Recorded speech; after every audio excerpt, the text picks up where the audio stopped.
ನಮಸ್ಕಾರ ವೀಕ್ಷಕರೇ, ಇದು ಸತ್ಯ. ಏಪ್ರಿಲ್ 2, 2025ರಂದು ವಿನಾಶಕಾರಿ ಸುಂಟರ ಗಾಳಿಗಳು ಕೇಂದ್ರ ಅಮೆರಿಕಾವನ್ನು ಛಿದ್ರಗೊಳಿಸಿದವು.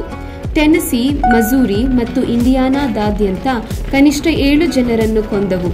ಬಿರುಗಾಳಿಗಳು ವ್ಯಾಪಕ ಹಾನಿಯನ್ನುಂಟು ಮಾಡಿದವು. ಟೆನಸಿ ಮತ್ತು ಇಂಡಿಯಾನಾದಂತಹ ರಾಜ್ಯಗಳು ತುರ್ತು ಪರಿಸ್ಥಿತಿಗಳನ್ನು ಘೋಷಿಸಿದವು. ಸಹಾಯಕ್ಕಾಗಿ ರಾಷ್ಟ್ರೀಯ ಗಾರ್ಡ್ ಅನ್ನು ನಿಯೋಜಿಸಿದವು. ಏಪ್ರಿಲ್ 4ರಂದು ತೀವ್ರ ಹವಾಮಾನ ಮುಂದುವರಿಯುವ ನಿರೀಕ್ಷೆಯಿದೆ. ಆರ್ಕಾನ್ಸಾ, ಟೆನೆಸಿ, ಮಿಸಿಸಿಪಿ, ಕೆಂಟಕಿ, ಟೆಕ್ಸಸ್ ಮತ್ತು ಲೂಯಿಸಿಯಾನಾದಲ್ಲಿ ಸುಂಟರಗಾಳಿ ಕಣ್ಗಾವಲು ಇದೆ.